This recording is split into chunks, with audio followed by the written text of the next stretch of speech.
Pat, can you hear me?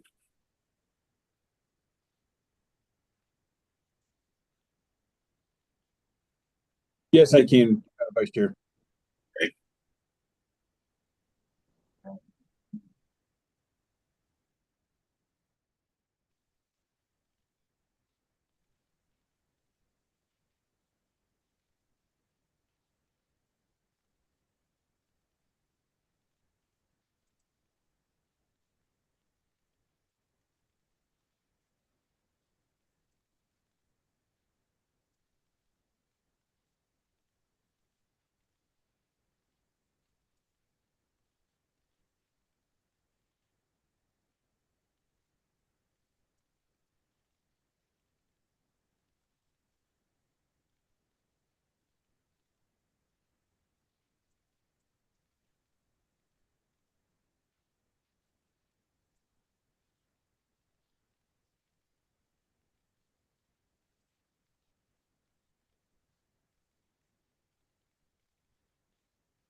Good morning. Can you hear me okay?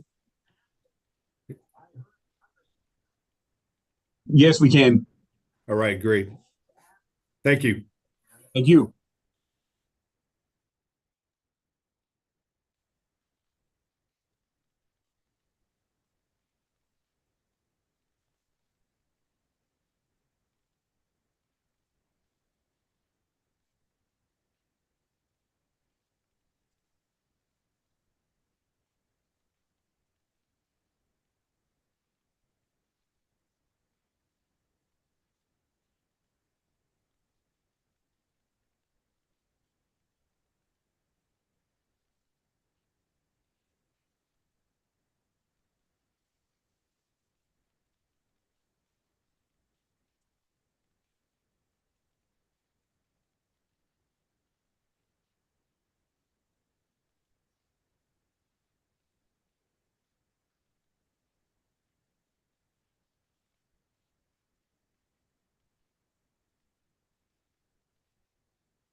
Morning, Bill. Good morning. How are you? Good. How are you doing? Oh, not too bad. A little chilly today and windy. We had the wind, that's for sure. Yeah. My brother was driving to Bozeman yesterday, and right there, just west of the Gardner exit, he's had a semi tipped over right in front of him. Just got Oh, blown over. geez. So it was pretty scary to see.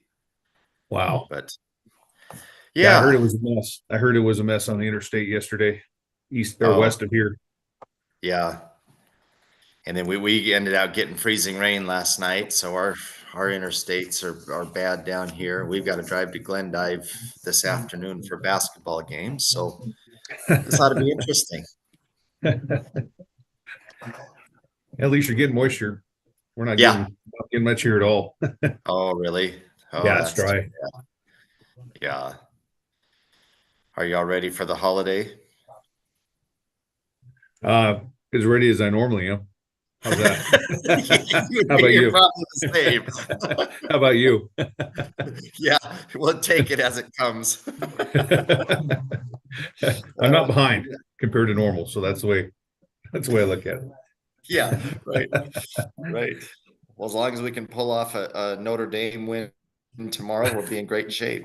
Oh, that's right. Forgot about that. Yeah, You can see my yes. alma mater anywhere in the rankings. So, Your turn's coming. oh yeah, I don't know. I don't know if that'll ever happen again, especially playing in the ACC. Yeah, that's true. That's true. But oh, Stanford always is tough. So they always show up for the game whenever they need to, it seems like. So I never brush that one off. Yeah, no, you shouldn't. We've been spoilers many times. Yeah, yeah. Just like Boston College. Right. They sneak up on you every once in a while. But oh well. So if I can, yeah, I'll give it right back to you. Okay, yeah. Okay. I got to take care of a couple things. So I'll be right back. Yep. Yep.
Hi, Susan. Hi. I hope I'm on. Let's see. Can you hear me? Yep. Yep. You're on.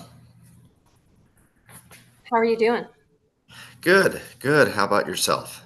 Good. I picked up some of your beef at the IGA the other day. Oh, well, thank you. Thank you. I hope Yeah, you enjoy it. it's awesome. Oh, thank you. Yeah. So next time we have an in-person meeting, I'll have you bring me in a I'd supply. be I'd be happy to. Did you guys get any snow this week? We did day before yesterday, it snowed, and then we had some last weekend, and then we had freezing rain last night, so it makes it for a little bit slick roads right now. Good thing you're at home. Yes. Well, I've got to go to Glendive this afternoon though, so I hope it burns off a little bit, even though it's only 10 above right now. Oh, geez. But it is what it is. It's that Yeah. time of year. Yep, it sure is. We had some snow here in Bozeman, but we just had so much warm weather and we had hot wind yesterday, so that didn't help. Yeah, it sounds like it was miserable over there as far as the wind, Yeah, but at least it was warm. yeah, So we like had shut that interstate down at Livingston, so I'm sure your brother had the hatches battened down. Well, I was just telling Brian that my brother Jim was driving from Harlowton to Bozeman yesterday, and just west of the Gardner exit there at Livingston, he semi tipped over right in front of him, got blown over. And so he says, that's the first time I've ever seen that happen, but Yikes. a little bit scary. Yeah. Had they And then shut the interstate down yet, or did it blow it? Did it tip it over on the interstate? it was on the interstate, but they had, I guess, closed it off at that point. And he said coming back, going through Livingston, it was bumper to bumper for about 4 miles. Jeez. They got to figure something out whenever they route traffic through Livingston, but I'll leave that Right. up to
Good morning, Stu. Morning.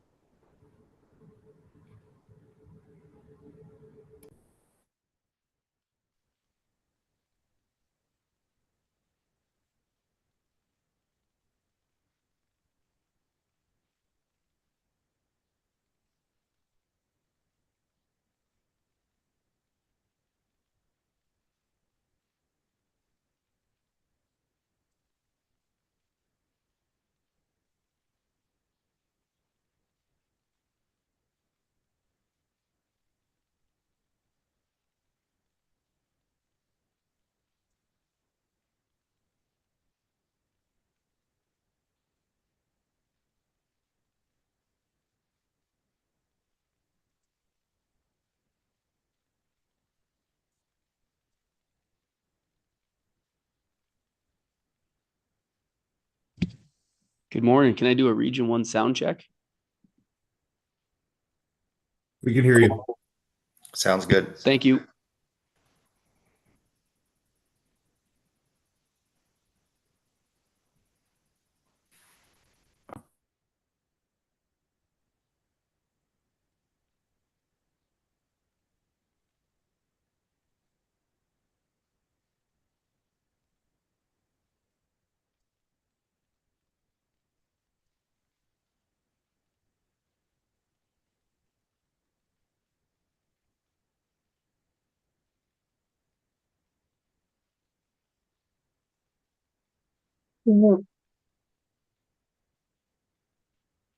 Famous last words.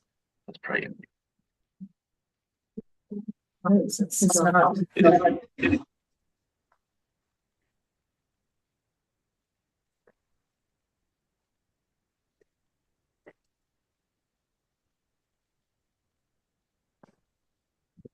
I have an external one.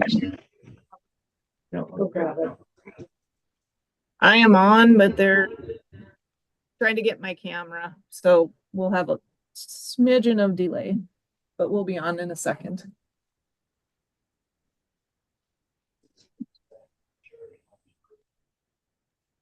Okay.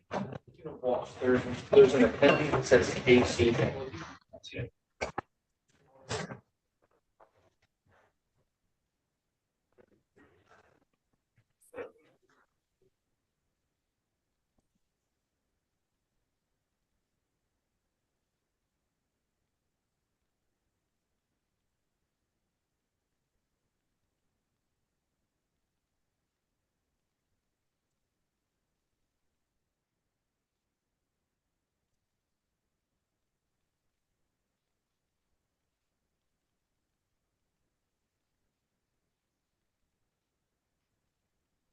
Madam Chair, I have confirmed that all commissioners are on.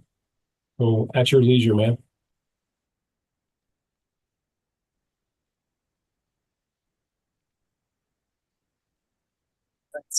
It's fine. I had no camera, so I just got a camera. All right.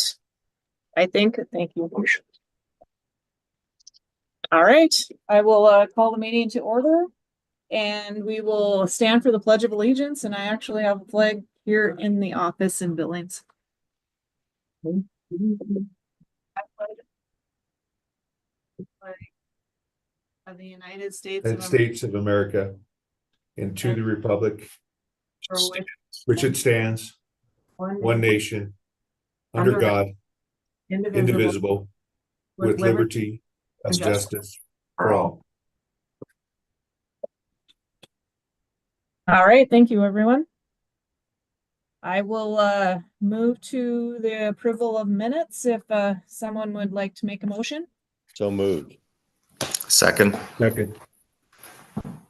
Eric, you catch who that was that had that? I wonder, it might be easier on this Zoom if you guys could maybe raise your hand just so Eric can, yeah. Yeah, I thought, I heard Mr. Lane second that motion, Madam Chair. Okay, thank you. All right, any corrections or additions to the minutes? All those in favor signify by saying aye. Aye. Aye. All opposed, same sign. Motion carried. All right, so commission expenses. Would someone like to make a motion? I I move that move to we, approve. the commission expenses. Okay, Sorry. Commissioner Brooke, and then the second. I'll second. Okay, Commissioner Siebel. All right. Are there any questions or corrections or additions? All those in favor of the approval of the commission expenses signify by saying aye. Aye. Aye. All opposed, same sign. Motion carried. Okay, now Commissioner Tabor, would you like to start off with your report, please? Thank you, Madam Chair. Starting off with Region 1, just giving you a bit of a CWD update. I think you may recall the last meeting reported that we had just discovered a deer within the Flathead County landfill that had CWD. Department immediately responded aggressively, and since then, 331 animals have been tested for CWD in that same district, 170, and 10 white-tailed deer at the landfill remain the only documented positives. So, speaking with a crew just last week, and they're going to go through a very deliberate cull to clear out the rest of the deer in that area to hopefully eradicate it. We can't eradicate it, as we all know, but to get ahead of it. And so the region continues to be incredibly responsive and take appropriate actions to make sure they're ahead of it. So, and I know we've all been getting hunting season wrap up, so I'm not going to spend a lot of time on the statistics because we've gotten all the emails and all that, but there's just a slight uptick in what was reported through the stations from last year, which is I always have difficulty really understanding what that means because it's only as good as who did or didn't go through. But at least the folks that did come through and stop, there was a little bit more activity from that crowd than last year, which is great to hear. Probably the most significant thing going on in Region 1 is that we have a considerable number of retirements, and these are all just fantastic people that have made such a remarkable contribution. And so I just want to take a little bit of time to let you know. Mark Schnee is retiring after 24 years of service with FWP as a fishing biologist. Mark received the FWP Fisheries Bureau Award for extraordinary contribution to the fishery resources in 2009. In 2017, he received the Governor's Award for Excellence in Job Performance. So Mark is retiring on December 27th. The other retirement, and I know everybody in the entire region is going to feel this one, Martha Brescia is retiring after 21 years as the Region 1 office manager. Martha has closely worked with leadership to solidify the vision for the unified administrative workforce across the state of Montana and working towards the common goals for customer service. She also, every CAC meeting I've ever done, is responsible for creating these incredible dinners. And so hopefully she's trained somebody up and we're going to have those dinners continue on after Martha's retired, but want to wish her the best of luck. Nathan Reiner is retiring to the 27th as the warden captain in Region 1. Nathan was more than 20 years of experience at FWP and has been an amazing leader of the enforcement staff in the region. His backcountry skills are exceptionally solid, and he's going to be dearly missed. And finally, and this came as a bit of a shock to me, but our regional supervisor Lee Anderson is also retiring on the 27th. Lee has worked for FWP just shy of 30 years, including 26 years in law enforcement. He was the warden captain for several years before becoming the regional supervisor in 22. Lee has done an outstanding job leading staff in the region and helping collaborate with other agencies, tribal partners, and the public. And I just want to shout out to all of these folks. They're just fine people. We're going to dearly miss them. They've earned their right to put their toes in the sand or kick back in a lounge chair or whatever they have planned, because they've worked hard for the state, and we thank them greatly. With that, that's everything I have for my regional report. I did not meet with any groups since the last meeting. Okay. Thank you, Commissioner Tabor. Commissioner Burrows, would you like to go next, please? Sure. Good morning, Madam Chair. Groups that I met with, the Mule Deer Foundation, SFW, Ravalli County Fish Wildlife Association. Then I was at the Ravalli County Fish Wildlife Association meeting in December. Region 2 on the wildlife side, Region 2 wildlife staff operated 4 check stations during the big game harvest, or the big game hunting season. Those stations were located at Bonner, Darby, Anaconda, and Fish Creek. Harvest totals were up slightly from last year for both deer and elk. There was a significant uptick. I didn't hear about the other stations, but at least in the Darby station, talking with the biologist there, we did see a significant uptick in illegally harvested mule deer, which is kind of frustrating and disappointing. And that came from a number of things, from poaching in a different district to people just not knowing the mule deer regulations there. So hopefully we can get a little handle on that, because it was a significant amount of illegally harvested mule deer in the Bitterroot. CWD sampling efforts were ramped up in Region 2 this year, with sampling stations set up at Deer Lodge, Blackfoot Valley near Ovando, at the Darby and Anaconda check stations, and at the Missoula headquarters. In 2023, as we all know, there was a positive mule deer buck found near Deer Lodge. Fortunately, since then, and so far this season, no new detections of CWD have been found in the region, but sampling efforts will continue. Also in Region 2 on wildlife, staff are currently conducting the postseason mule deer flights in the Bitterroot and Upper Clark Fork. Winter elk flights will begin in the Blackfoot and Upper Clark Fork in January and February. Communication education, we sent out regional weekly hunting season reports throughout the season as what typically happens, and there were a lot of public interest in those updates. The Citizen Advisory Committee Legislative Open House was December 2nd and was well attended. FWP went through its legislative package and budget proposal, and there was a time for open discussion. On the enforcement side, wardens stayed busy responding to calls all hunting season. In Ravalli, Mineral, and Deer Lodge, they stayed the busiest in the region, with multiple calls needing attention per day. Wardens are currently wrapping up some cases from the hunting season.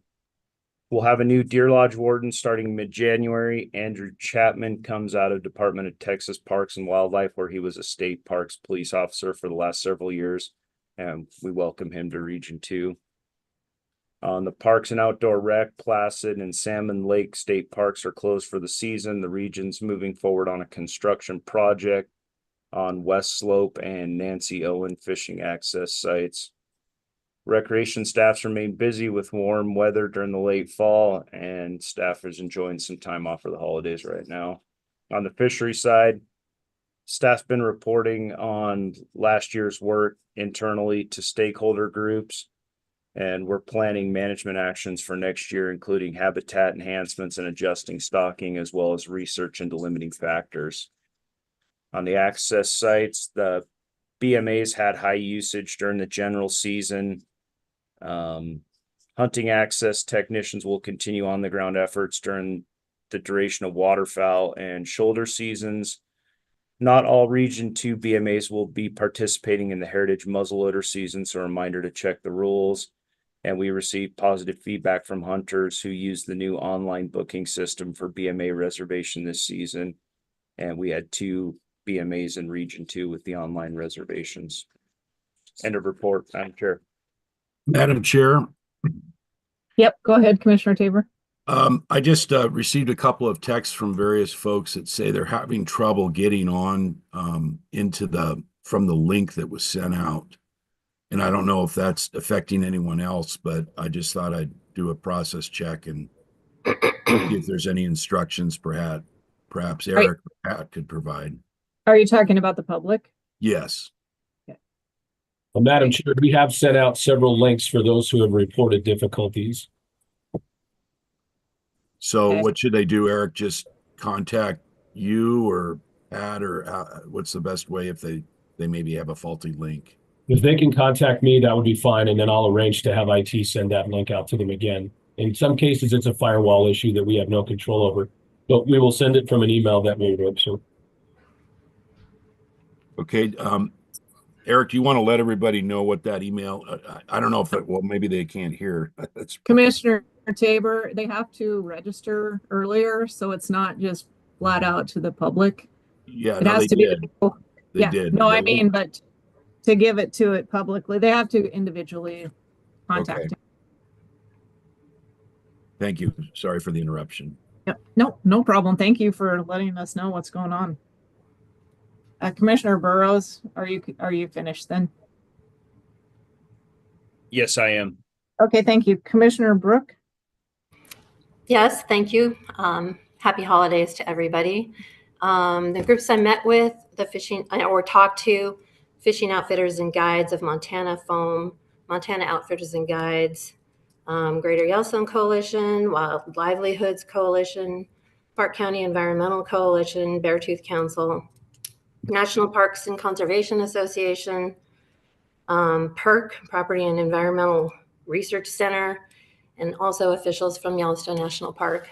In Region 3, we have a new regional supervisor who is a research biologist with Fish, Wildlife, and Parks, who's now moving into the supervisor, Kelly Profit. So big welcome to her. She's got big shoes to fill after Marina Yoshioka left, and she's now in the state office. Pretty much Region 3 biologists are doing the same as everybody else in the regions, finishing up game surveys, numbers, starting game surveys, doing numbers.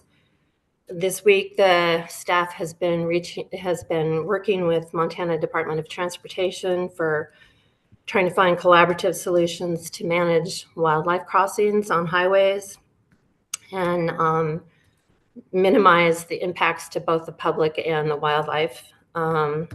We've got several game damage hunts in Region 3. They're ongoing right now or about to start down in the Madison and also down out of Dillon.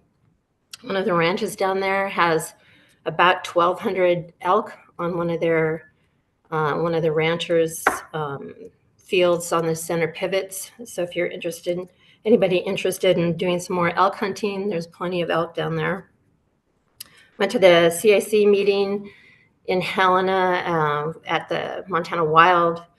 A lot of the legislators from the region were there to meet with the CAC members. They talked about some of the legislative bills that were coming up. There was a really great presentation from the department on the budget and how money is allocated and how things are funded, and also that interaction with the legislature. There was a lot of comments at the CAC meeting about and frustration with the recreational pressure on the rivers, the tubers, floaters, sort of maybe the lack of enforcement or not enough enforcement on some of these, especially down on the lower Madison around Black's Ford. So lots of frustration was talked about with that pressure. And that's basically sums it up for me. So thank you. Thank you, Commissioner Brook.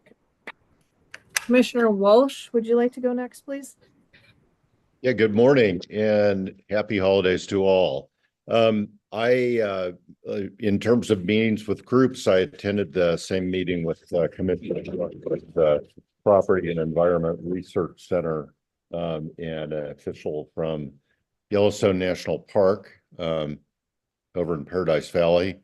And I also attended a meeting of the Center for Large Landscapes, was addressing the construction of a migration corridor crossing for elk and other ungulates on down near Big Sky. The Region 4 CAC meeting was held on December 2nd with good attendance and good discussions. 3 elected officials attended that meeting and also had a review of the budget process for FWP. The staff, Region 4 staff, will be recruiting new members in January for upcoming 2-year terms for the CAC. And I'd encourage folks who are interested to apply for those positions. We're specifically looking for representatives in Conrad and the White Sulphur Springs areas. Region 4 Fisheries staff hosted the Upper Missouri River Reservoir Management Plan CAC meeting on December 11th. The team provided updates on area waters and currently have no proposed management changes.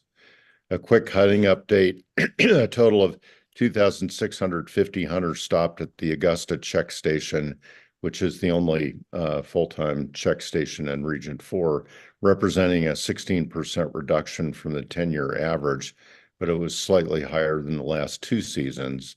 The white-tailed deer harvest finished with a total of 271 deer checked, about an 8% drop below the 10-year average and 13% below 2023.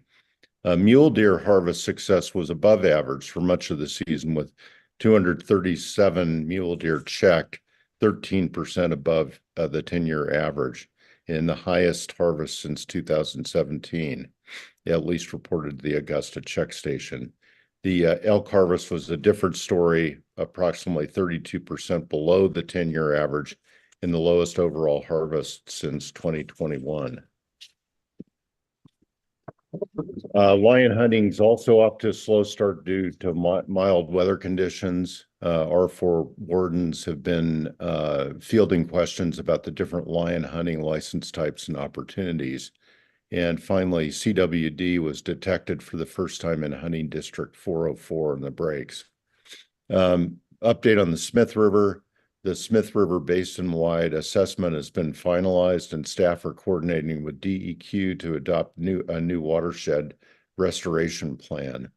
I understand that the basin-wide assessment will be posted in the coming weeks, and DEQ is scheduled to host a town hall type public meeting on January 16th in White Sulphur Springs to provide updates to the public on the recently completed FWP and DEQ studies on the Smith. I've got an update that I want to recognize a success from Region 4. The wildlife manager, Corey Lecker, brought to my attention this past week. Since 2007, FWP Region 4 wildlife staff have been actively working to create and augment Merriam's wild turkey population areas that are suitable via trapping and transplanting efforts. Since that time, Region 4 has trapped 622 Merriams, and many new populations have been established or augmented. Spring nesting has been quite successful, and winter mortalities have been relatively low due to mild weather, resulting in further population growth and expansion. As a result of this success, Region 4 implemented a general spring season valid in all parts of Region 4 in 2022. This wildlife management success story could not have been possible first without the effort and real passion for the project by Corey and his team, but also without the partnerships of the Wild Turkey Federation, the Great Falls chapter of the Safari Club International, the Russell Country, Montana Sportsman's Alliance, Pheasants Forever, BLM, the DNRC, U.S. Fish and Wildlife Service, the Nebraska Game and Parks Commission, and the many participating private landowners. So congratulations, Corey, for your success on that one. On the personnel front, R4's office manager, Peg Flipowicz, will be retiring at the end of this year after nearly 30 years of service at the FWP. Peg has been referred to as the glue that holds the R4 headquarters together. She is very knowledgeable and always willing to help provide guidance and input. Peg set an example for others through her hard work and work ethic and willingness to help others grow. During the busy license sales time in March Madness, Peg brought a warm and welcome sense of community and personal touch, and many hunters will miss seeing Peg in the spring. We wish Peg the absolute best in her retirement and are grateful for her many years of service. Congratulations, Peg. And that's all I have to report. Thank you, Commissioner Walsh. Commissioner Siebel, would you like to go next, please? Yes, thank you, Madam Chair, and good morning to everyone. Region 5, as I've reported in the past, unfortunately hasn't changed much in the sense it's still very, very dry here, very little snow in most of the region. We're still under fire restrictions in Wheatland County in stage 1. Just recently, last week, FWP staff actually helped put out a small wildfire at a state park at Chief Plentycoo. So we're still we're still experiencing very dry and very, very high fire risk conditions over here, which of course has affected a lot of the activities and a lot of the outdoor activities during hunting season. So I just want to make sure everyone's aware of that and be careful out there, and hopefully we'll get some snow soon. On the CWD front, not as good a story in Region 5 as other places. So we had 895 samples so far through the statistics that I got through the 10th of December. And unfortunately, we've had almost 2% of the samples come back positive for CWD in Region 5, and that's 17 total out of 895, and that's 5 mule deer and 12 whitetails. 6 of the previous hunting districts that had CWD reports had them again this year so far. Unfortunately, we had hunting district 525 and 515 both had their first ever CWD positive samples for the year. And of course, we're continuing to collect those samples through the shoulder season, and we'll continue to track that. But unfortunately, Region 5 CWD is here, and it's unfortunately it's been pretty consistent and pretty pervasive throughout the region. Something of interest and just kind of a trivia that I wasn't aware of. We have one of the aquatic invasive species check stations in Region 5. It's down by Hardin. It's only the 4th busiest, as I understand, in the state. But it's interesting. They did 6,000, almost 6,300 inspections this season, and out of those, 1,200 of the boats that they inspected were considered high risk, coming from waters that had invasive mussels or invasive aquatic species. And it was pretty shocking to me. It's almost 20% of the boats that have come through there at the 4th busiest check station required cleaning. And I guess I've driven by those stations so many times and thought about them, but they are extremely important, and they're fighting a battle. It's a very difficult battle, but there are a lot of boats coming from places like Colorado, Texas, South Dakota that already have the invasive species we're trying to prevent. And just want to emphasize, I didn't realize the statistics were that high and that many boats were requiring cleaning. And it's an uphill battle, but it's one we have to continue to fight. So I commend the staff that works on that, and just wanted everyone to know the importance of that, and how even in the 4th busiest check station, how many potential disasters may be averted by getting those inspected and cleaning those.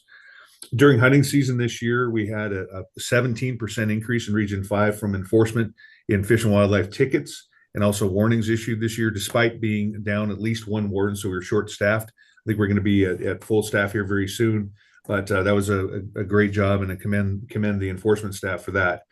Shoulder season and obviously some game damage hunts have started, even despite the small amount of snow here in Region 5. Have a few damage hunts up by the Snowy Mountains, and also shoulder seasons have started all over the place, and with unfortunately very slow results so far because of the lack of weather. Hopefully that'll turn here before we get too far into the shoulder season.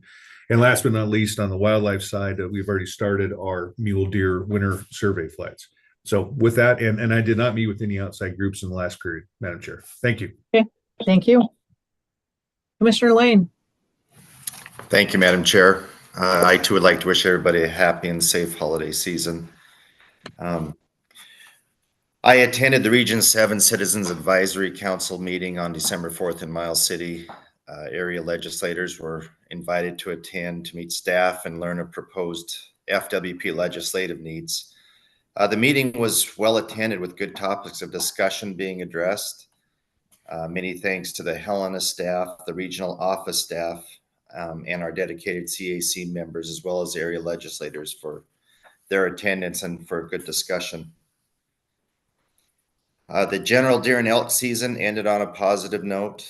Hunters seem to be happy with their experience this year. Check station interviews showed an above average level of satisfaction. Good numbers of both deer and elk were harvested with good representation from upland bird hunters and waterfowl hunters as well. Hunter numbers seem to be slightly less than previous years. However, the final data will be compiled and we'll be able to compare those to the past few years. Enforcement's take on the recent general season was that the hunting season was slightly slower when compared to previous years. Enforcement staff, like the biological check stations, felt that there were less hunters on the landscape. The recent regulation change in Region 7 and 6 as well, restricting mule deer doe hunters to harvesting does only on private land, didn't seem to raise any real true enforcement issues. Mule deer quotas were very limited this fall, likely reducing these issues. The common citations seem to be tagging violations and hunting without landowner permission. The heritage muzzleloader season began on the 14th. Phil Kilbreth's instructional YouTube video that described what weapons qualified for the heritage season was very well done and helps the public understand the primitive nature of the muzzleloader season. Region 7 biologists attended the Montana Grain Growers Annual Conference in Great Falls. This provided an opportunity for FWP staff to interact with agricultural producers, answer questions that they may have about the department, and increase their own knowledge about the grain production side of our Montana agricultural industry. Unfortunately, this fall, Region 7 had our first elk test positive for CWD in Hunting District 704. The sampling efforts remain strong throughout the region this hunting season. Shoulder season hunters are encouraged to have their elk tested so the department can track prevalence and expansion of the disease. This is available at our regional office or by contacting the local wardens or biologists.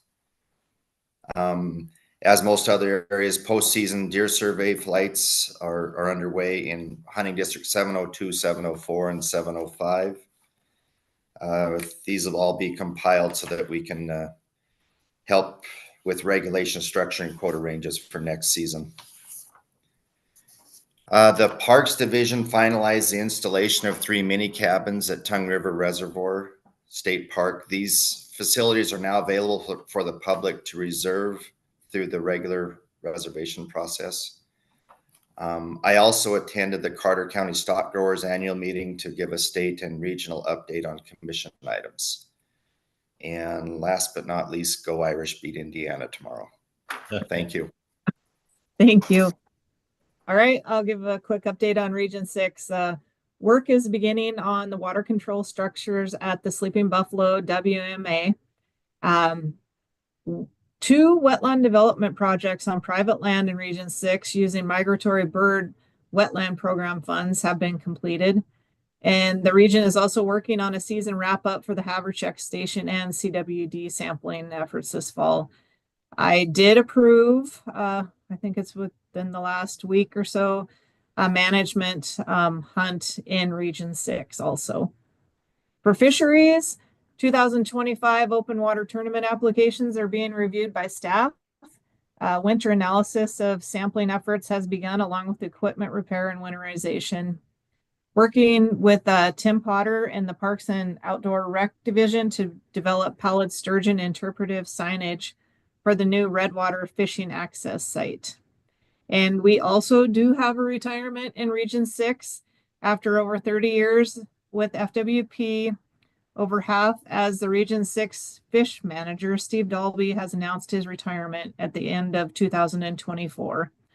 I do want to congratulate Steve and wish him the best and thank him for all the work that he has put into the fisheries projects and FWP over his 30 years with the agency.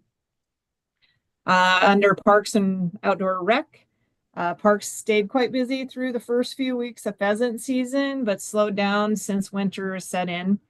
The region's working on rules and map improvements for fishing access sites, wildlife management areas, and Brush Lake State Park. The maintenance crew has widened the concrete approach at the Duck Creek Fishing Access Boat Ramp. And Region 6 also had a CAC meeting. I had a conflict and was not able to attend, but it was the legislative open house at the Fort Peck Fish Hatchery on December 3rd. And that's always a really good meeting to get all the updates from FWP staff. That wraps up my Region 6 update. I want to thank the Region 6 for all the work that they do. All right, so that leads me to welcoming our new FWP Director, Christy Clark, and I'll open it up for your update, please, Christy. Good morning, everybody. So I'm on like day 11, maybe 9, something like that. It's been a bit of a whirlwind. Effective December 9th, I became the director for FWP. For those of you not familiar with me, I came from the Department of Agriculture, where I had served as director for that agency for 3 years. So it's a pleasure to be here. And it was an honor for Governor Gianforte to appoint me. It's been busy. I've had numerous meetings. We had our land board meeting, legislative audit division. We appeared before that committee. The auditors did find a couple of findings in the audit. One was on the bonus points and one was on unlocking public lands. We concurred with the auditors' findings and have implemented their recommendations. We also had our final interim budget committee meeting for the year. Again, presentation of our budget, no issues there. Everybody seemed happy. I've met with a number of organizations, industry groups.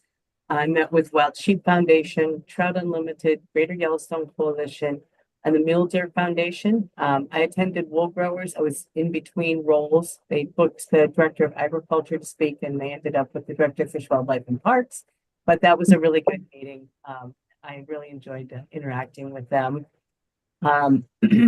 Additionally, I attended the CAC meeting in Helena. It was well attended, great information, good response from the legislators. I have to say, those seem to be really helpful to give legislators an overview and an opportunity just to talk one-on-one with staff.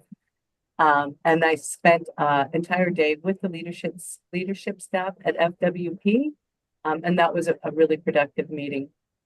Representative Tom Francis reached out, and I had a meeting with him, and he went over the bills that he's planning on bringing that would impact FWP. Nothing concerning there. And then met with Senator Logie. He will be the chairman of the Fish and Game Committee in the Senate, and started to work on talking about confirmation. I'll need to be confirmed by the Senate. I think that's it for my update. And Quentin is also on if you want a more thorough department update. Thank you, Madam Chair. Thank you. And again, welcome and look forward to working with you. Yeah. I think we're probably good unless further in the meeting, Quentin, if we need an update on anything that applies to the agenda. So I think we're just gonna go right into the fisheries division if Madam Chair. Yes. Yeah, just we had the establishment of the meeting dates. Oh, right. Sorry, jumping around here. Okay, so we did establish them last meeting, but there were some conflicts. So I don't know that we need to hash through those right now, but for February, would February 19th be acceptable to everyone? I know Commissioner Walsh had a conflict with February 13th.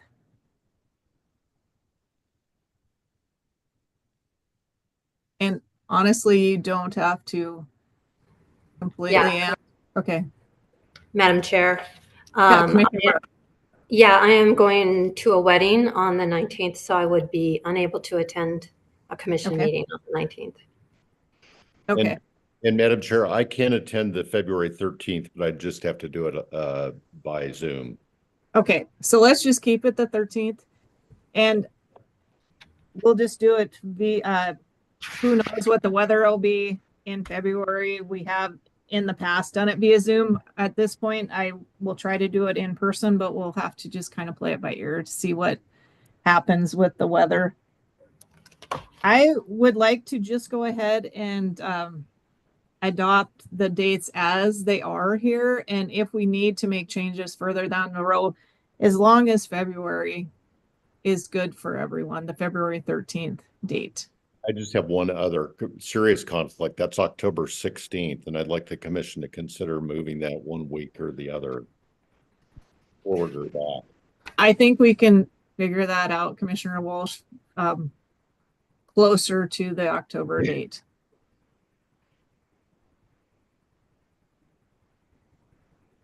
I don't think that we need an official motion to adopt the meeting dates. I think it's more informational. I just hate to see this go out to the public and then change it at a later date. But I will continue to push on moving that one. Okay. Sounds good.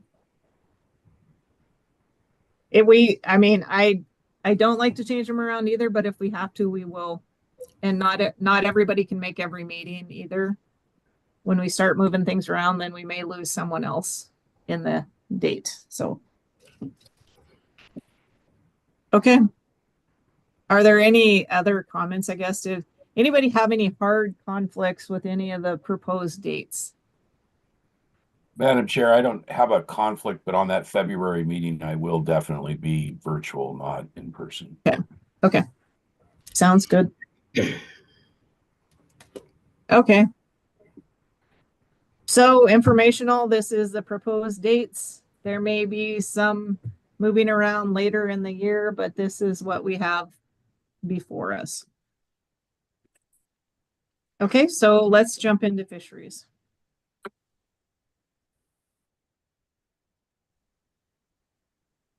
Good morning, Madam Chair, members of the commission, Adam Strainer. I'm here today to introduce myself as the new Fisheries Division Administrator. I'm officially on day 4 of the job and I'm looking forward to working more with you over the coming years. And I did want to point out, I want to send out a real quick thank you to Jay Pravacek, our habitat or our hatchery bureau chief, who stepped up these past 6+ months in the acting capacity through some really trying times. His steady, selfless leadership really brought a lot to the fisheries division. So thank you very much to Jay Pravacek.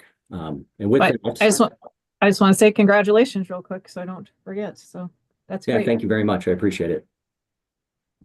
And as it goes, we get right down to business. So I'm here today to propose 2 agenda items for your consideration. I'll do them individually. So the first is a catch, kill, and report fishing regulation for smallmouth bass on Placid Lake. An angler caught a smallmouth bass there this past September and reported it to FWP. This was a really big deal. Our standard approach to managing smallmouth bass in waters they do not belong in is to use this regulatory approach.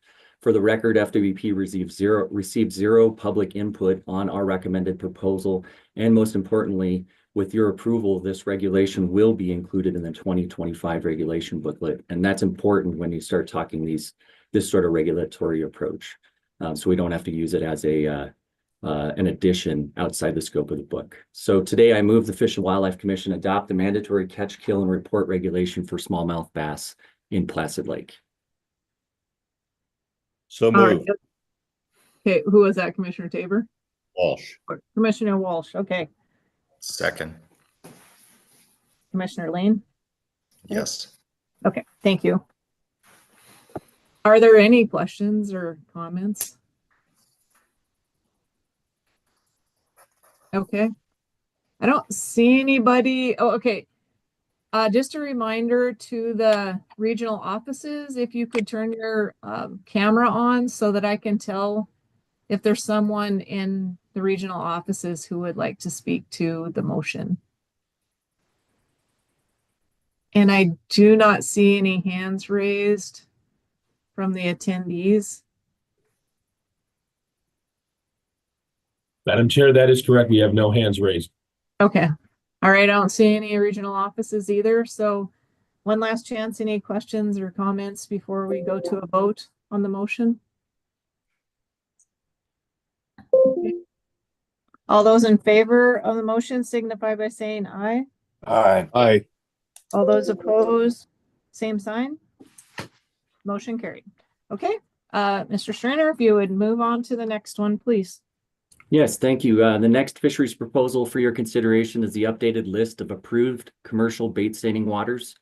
Our proposed revisions this year involve 5 water bodies to clarify where commercial staining can occur by adding or removing waters based on use or interest of a water body or fish abundance or conservation concerns. For the record, FWP received 0 public input on this recommended proposal. So again, this morning, I move the Fish and Wildlife Commission adopt the approved commercial bait staining waters list for the 2025 and 2026 fishing regulation periods. So, So Mr. moved. Trainer, I have a Wait, question. let's get a, okay, go ahead. Go ahead, Commissioner. But just a couple of things. One is, rather than say I move, say I would ask a motion. And Right. then I just was curious about what the factors were that removed some of these waters from the list. You know, Baker Lake, Lindsay Reservoir. Just give us a flavor of how your team decided which waters would allow bait staining. Yes, Chair Robinson, Commissioner Walsh. Yeah, so there's a lot of factors that go into these. Basically, staff review all the waters on the list annually. Some of them, for example, the Helena Valley Irrigation Canal, which we removed, that was a safety concern by the irrigation district. Other water bodies that get removed tend to, in essence, not get used by commercial folks. So they really haven't been used in that vein in recent years. So they're basically just removed for that tenant. And then others, folks are interested. So we evaluate a water body and potentially consider adding it to the list. Thanks. Yep. Any other questions? Okay, so I did not catch who wanted to make the motion. Well, that was, Okay, Commissioner Lane. yes, I move the Fish and Wildlife Commission approve the approved commercial bait staining water list for 2025 and 2026. Second. Okay, Commissioner Siebel. Okay. All right, so is there anyone in the regional offices who would like to comment?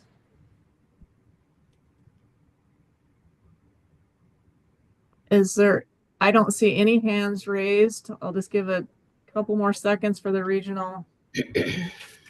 Okay. Not seeing anything? All those in favor of the motion signify by saying aye. Aye. Aye. All opposed, same sign. Motion carries. Thank you. Thank you, and congratulations again, Adam. Thank you very much. Appreciate it. Okay, we'll move on to the Wildlife Division. Good morning, Madam Chair, members of the commission. For the record, I'm Brian Wakeling. I'm the Game Management Bureau Chief. The first topic that we have to bring before you today addresses, we bring our biennial season setting to the commission every 2 years.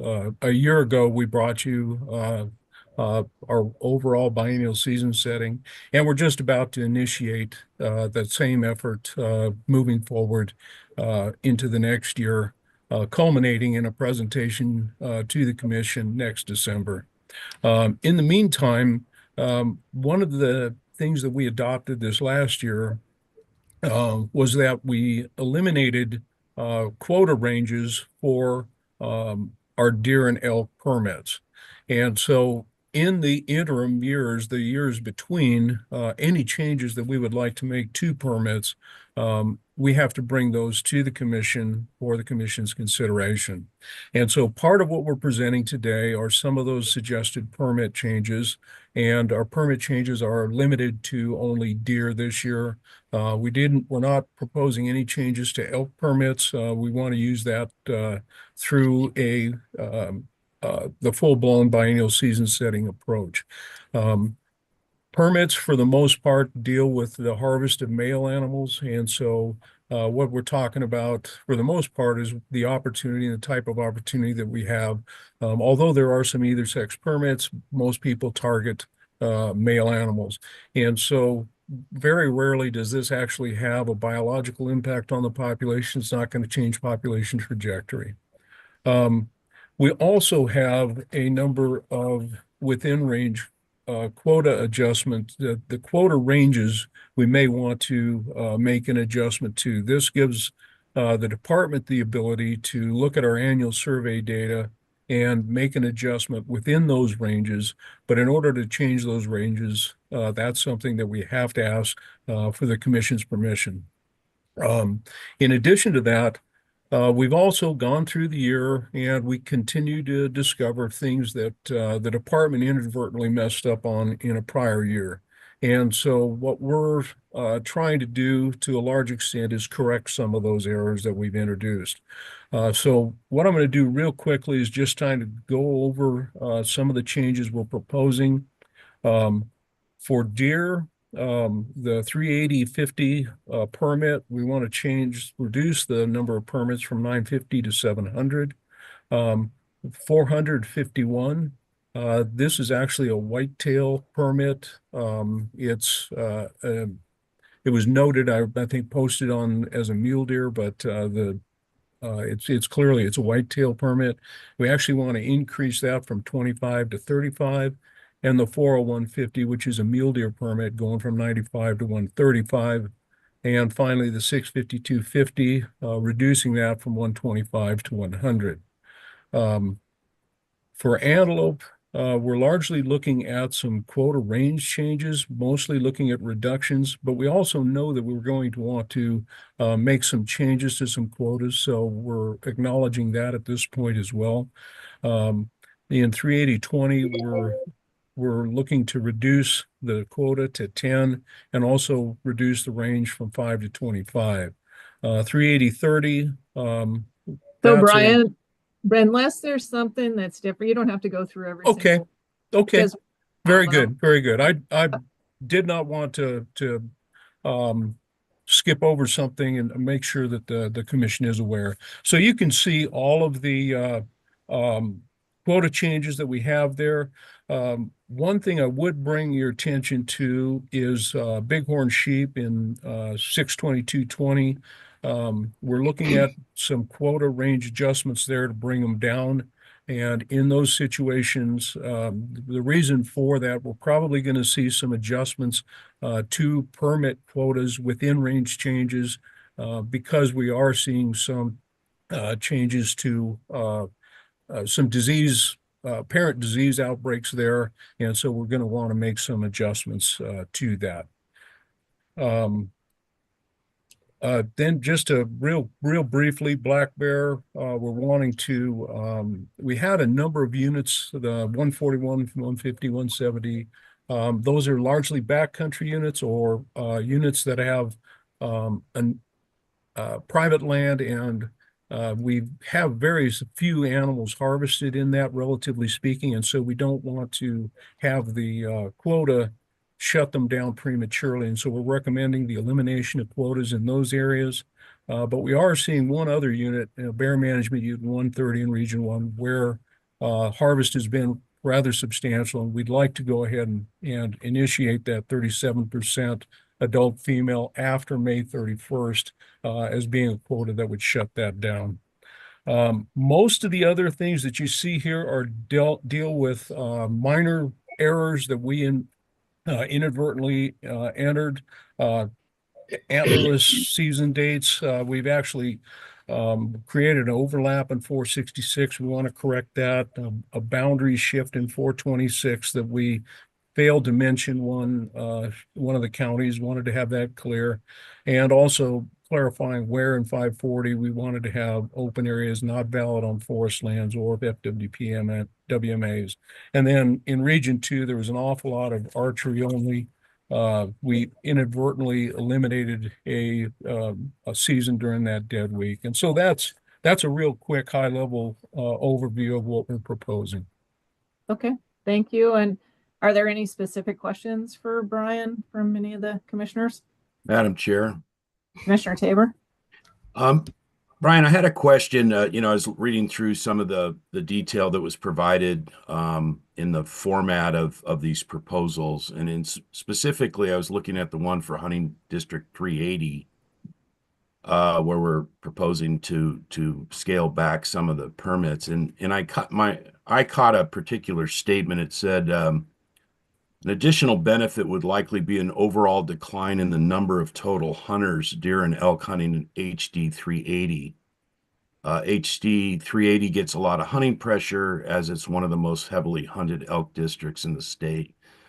And I guess it's more of a general question about policy and whose role is what, but I guess it's always been my understanding that allocation and the decision of how to adjust permits and what have you is the sole domain of the commission, not of the department. And where I understand this is a side benefit, I just want clarity, and maybe it comes from Quentin or legal, but I don't want to get in the habit here of the department working on trying to figure out how to distribute hunters and where they can and can't go, because I think that's a particularly sensitive area, especially now. I think we all know we're coming off a season where there's a lot of folks that feel there's a lot of pressure out there. And so I just want clarity on that, if you wouldn't mind addressing it. Madam Chair, Commissioner Tabor, you're absolutely correct. What our effort in many of these instances, for instance, in HD 380, that is one of our special management districts for elk. And so we try to disclose the information that we have available to us.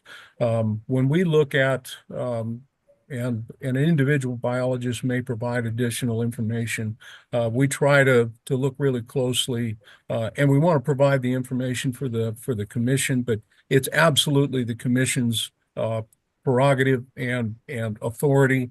It's our intent to provide information that you can use in making that decision. But you're absolutely correct in where that authority lies. Commissioner. Follow-up. Okay, one follow-up, yes. Yep. So in that regard, Brian, is the suggestion coming more for the protection of the population or for control of the number of hunters? Madam Chair, Vice Chair Tabor, this is based on the objectives established within that special management district for elk. But this is a deer issue. I apologize. Yes, it also deals with the objectives for the deer population. Okay, thank you. Commissioner Brook. Let's see. Okay, I guess I'm unmuted. Thank you, Brian. My question is, I received an email from a gentleman for Hunting District 417 who said that elk license was supposed to be, the quota was supposed to be 100 of either sex elk permits, and that there was an error when they created the regs, and it says 225, and that was supposed to be corrected, but it isn't reflected here. And so I was just wondering, is that something that happened? Because the difference between 225 and 100 is pretty huge. Madam Chair, Commissioner Brook, so to go back into the history of 417, this is one of the ones that we've worked with an awful lot, and it has varied between 100 and 225 as far as the number of permits that have been authorized within that district. So last year at the biennial season setting, What we presented to the commission was 225 permits. That was in the draft materials that we provided to the commission. The commission approved that, which was not a change from what had been proposed prior. However, there were the opportunity to make within range quota adjustments on permits at that point in time. And when we made that during the prior year, we did make a within range quota adjustment whereby we dropped it to 100. So what we presented to the commission was 225. There has been discussion about whether or not we would want to retain the 100 or keep it at 225. Keeping in mind, this is an either sex permit, but it is primarily a people who have those either sex permits primarily harvest or attempt to harvest male elk. And so the biological impact on that, and it's another one of our units where we manage for an elevated bull to cow ratio. And so there is ongoing discussion about whether or not we would have reduced that this year back to the 100. However, as I mentioned at the outset of this presentation, as we went through this exercise this year, we did, because it's primarily affects the male segment of the population, we don't anticipate population level impacts on that population. What we wanted to do was to allow for the full input through the biennial season setting process for any changes that we made with our elk permits. So we have been in discussion about where that number should be. We don't anticipate population level effects by maintaining the 225, and we did not want to initiate this at a time because both elk permits are such a hotly debated topic. We didn't want to insert that kind of out of cycle at this point in time. Okay, thank you. So when would this come back up? This would come before the commission essentially a year from now. Okay. All right. Thank you. Commissioner Siebel.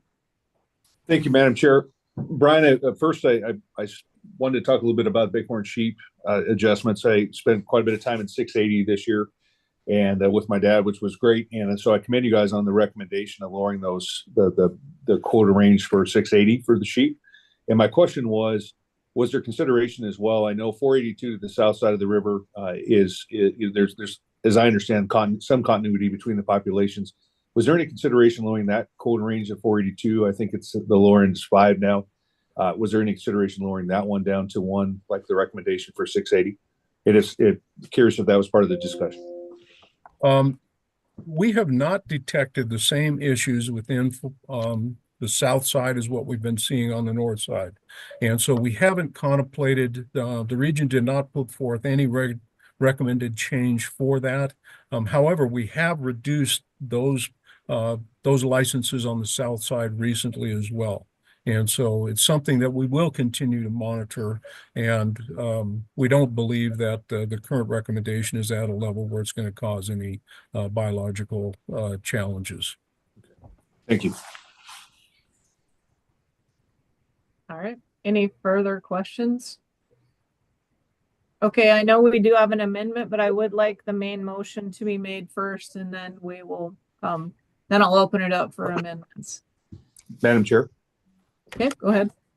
I move the Fish and Wildlife Commission approve the department's recommendation to amend and correct the 2025 hunting regulations for black bear, antelope, deer, elk, and bighorn sheep as presented by the department and detailed in the accompanying summary proposed changes.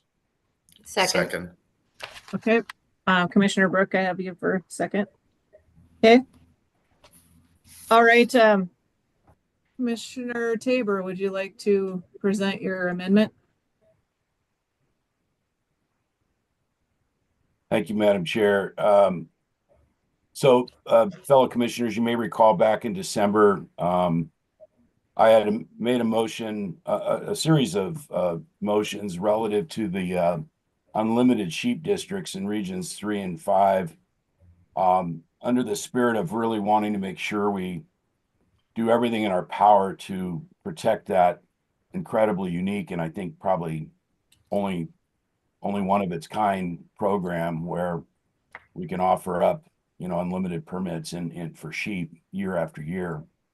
And towards the tail end of that motion, it stirred a lot of great conversation and everything else. And where we left it was let's let a variety of different people look into this, get together, talk about it, and come forth and make some recommendations. And so a great coalition of folks did just that.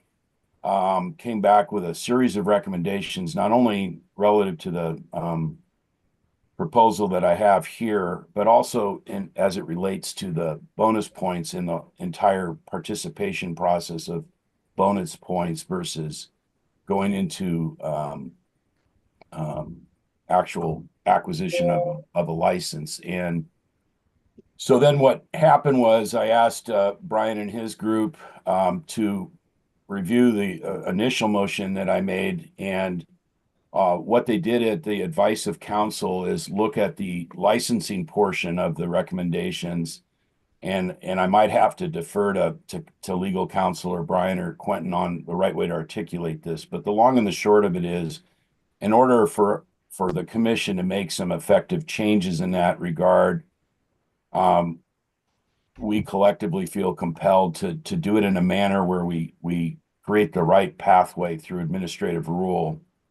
And so we're going to put that up in the February meeting to create that pathway.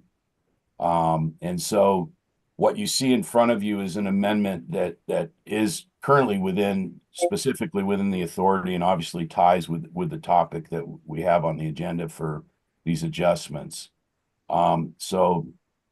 Given that, I move that the Fish and Wildlife Commission adjust the time requirements for reporting harvest, closing the season, and head and cape inspection times for unlimited big sheep harvest from 48 to 24 hours, for harvest reporting 48 to 24 hours for season closure, and 48 to 72 hours for head and cape inspection. I second. Okay. Commissioner Siebel seconded. Okay. Are there any questions from anybody to Commissioner Tabor or Brian? And I might just again defer to either Quentin or Brian. Did I present the legal, or for that matter, legal counsel, did I present the other part of that correctly? Madam Chair, I'll offer my opinion.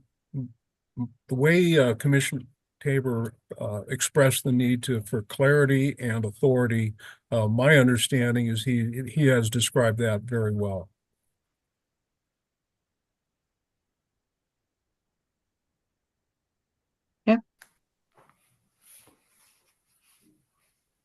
All right, so I guess I just have for legal, I just have a real quick question. Can we just go ahead and vote on the amendment and go out as an amended motion for public comment, or should I wait for the vote on the amendment after we have public comment and then vote on the full motion? Madam Chair, Yes. before we do that, I would like to propose another amendment. Okay. If I could get that question answered first. Madam Chair, yes, you can go out for the motion as amended if you so choose. Okay. All right. Thank you. Okay, go ahead. Commissioner Burrows, I think that's yep, go ahead. Yeah. So Madam Chair, we saw a lot of emails in regards to the 37% female restriction on black bears and those BMUs, and did some research on black bear harvest and region 2 being very similar to region 1, not having the 37% restriction and also having a June 15th deadline. I think what's also out there is we have the highest density of black bears in Northwest Montana and region 1 than anywhere else in the state. And I guess for me, it doesn't make sense to have that 37% restriction on there. I think we tried it out with the season extension that we did. But for consistency in all of Region 1 and consistency with Region 2, and based on the information that I've seen, and I guess it'll be discussed further, but I would move the Fish and Wildlife Commission eliminate the 37% female harvest limit in all BMUs in Region 1. I will second that. Okay. Commissioner Tabor seconded it. Eric, do you have the capability of someone putting that language up on the screen? It's pretty simple. This one's pretty simple, so I think we'll be okay if you don't. Yes, ma'am, I have it here. Just give me a moment, please. Okay, thank you.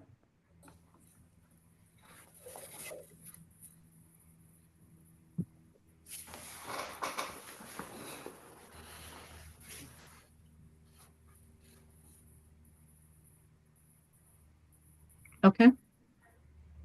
So this one the public has not seen, I guess, and Commissioner Tabor's, which is perfectly fine. Just want to reiterate that this is completely fine for the amendments to come at the meeting, and it's helpful, I guess, if we can have it in writing. So, Madam Chair, this is black bear, not bighorn sheep.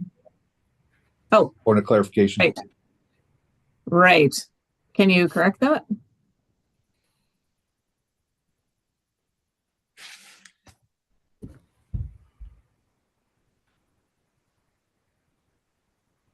While he's doing that, Madam Chair, I just wanted to comment about the strong public opinion that we received on Commissioner Tabor's proposed amendment. All positive. Okay. Yes.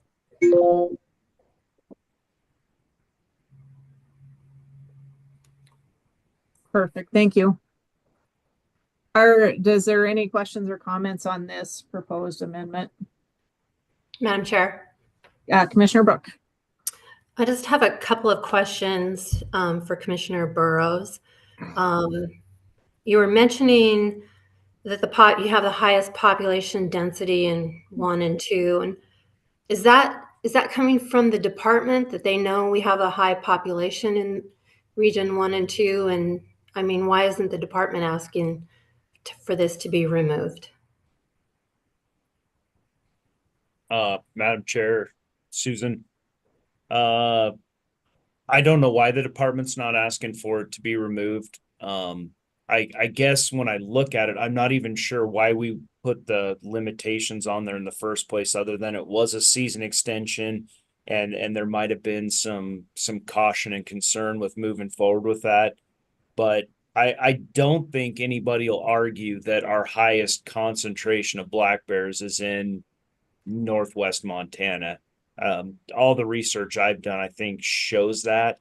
And so that's why I don't understand having this additional almost 2 weeks on the season, putting that 37% restriction on there, and the few numbers of black bears and potentially a higher percentage harvest rate of females during that short window where maybe the females are more susceptible.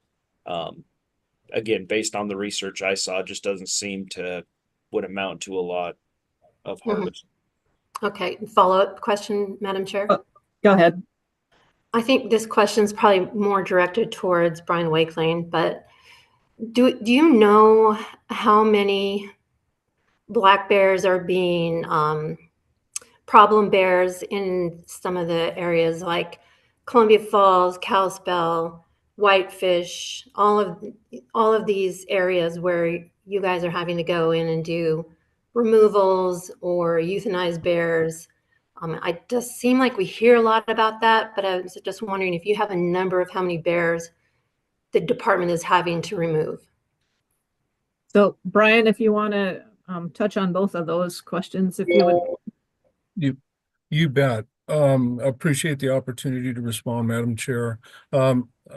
Commissioner Brooke, I don't have the numbers in front of me as far as the number of bears that are involved in some kind of altercation and the frequency with which we need to respond to it. It is a fairly common occurrence.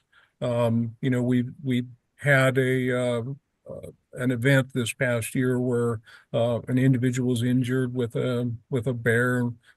It, it's not uncommon to have that, but it's the challenges we have with managing altercations with bears is largely independent of the population size and hunting. Hunting is not the primary method by which we address human conflict that arises from uh, bear interactions or altercations that may occur there. One of the challenges we have, though, kind of shifting topics here just a little bit, yes, we have more bears in Region 1 and Region 2 than in the remainder of the state. However, we harvest more bears in Region 1 and Region 2 than we do in other regions of the state. And so when the season was extended and when the use of hounds in the spring for pursuing bears, we anticipated increases in harvest, and we anticipated increases in female harvest. And what that had the potential to do with those increases is to see decreases in the population trajectory, reductions in the population, if you will. And so the 37% was a way that we had to come up with a method that allowed us to identify where that harvest would result in a downward trajectory in the population based on harvest statistics. And so what we anticipate is that as we reach that, we start to see the population in decline. And while that hasn't necessarily always been the objective in every one of our populations. So what we anticipated was using this method for a couple of years, and part of our biennial season setting would be to come back to next year's biennial season setting with some hard quotas that we would put in place rather than this 37%. It would help us judge where we want it to be. For a more specific response, if the commission were interested, I would defer to Neil Anderson in Region 1 to respond to these questions specifically in response to their bear population, if the commission chose. That would be helpful. Yeah, Madam Chair, before we do that, I'd like I'm going to let Commissioner Tabor and Commissioner Siebel ask their questions first, and then we can have him come on. Go ahead, Commissioner Tabor. Thank you, Madam Chair, and thank you, Brian. And I think it will be helpful to hear from Neil, but I wanted to just kind of address the issue and a lot of what both myself and I believe Commissioner Burrows are experiencing. I think you said the magic words. First of all, I recall it very well. The 37% is really a 3% takeoff of the 40% guideline that we needed. And an extra buffer was put in there just because mistakes are made and identification and all that. But at the end of the day, when we take the bigger, broader region, especially when we go over into Idaho and you look at that whole section in there and look at also Idaho's management philosophy, the black bears clearly are a contributor, not carrying the water or anything else, but they're a contributor to the overall decline in some of our ungulates. And when you start matching up the bear management units with a lot of our hunting districts and look at the condition of our, in particular, mule deer and elk, and the fact that our numbers are still over a 20+ year period historically lower. The perspective here is a slight decline in black bears maybe in fact is in order until we get stabilization and potentially population increases in our ungulates. And I have received a tremendous amount of traffic on this. Up until now, I've thought, okay, well, in deference to what Brian said, let's give it a little time. But like anything else, most of the folks are like, we can't keep waiting to do the right thing and recover these populations. We need to be more aggressive in our predator management in Region 1. And so I kind of almost want to reverse it. I'd rather have Neil and his team tell us if there's a particular district that they're deeply concerned about, but liberalize the bear management and the rest of the whole region, rather than doing it this way, because the region already proposed, and rightfully so, to lift the female restrictions on 140, 141, the wilderness, and 170, because those numbers, putting those restrictions, was closing it way too early, and so we weren't achieving any objective by doing that. I think somewhat the same conditions occur in other districts, and the fact that when you look at Region 2, and granted, Region 1 and 2 are different climatically and everything else, but they carry a lot of the same attributes. Richard Lavery Hunter I've talked to said, we got to do more about black bears. They're having an impact. And so that's why I'm inclined to support Commissioner Burrow's deal. As we've said on so much of this stuff, this is not a life sentence, but there's a pretty strong cry in this region right now to do more to protect these ungulates. And by just allowing the season to function, without that restriction, feels like a sensible thing to do at this time. Thank you. Commissioner Siebel? Thanks, Madam Chair. I just had a quick question, probably for Neil, and it was, I was curious how many of the bear management units in 1 actually were closed down early because of hitting that 37% in the last season. I know we had that in place last year, so that's just a question I would like to know the answer on. Okay. When we hear from Region 1. Thank you. Okay. I think they're getting up and running in Region 1.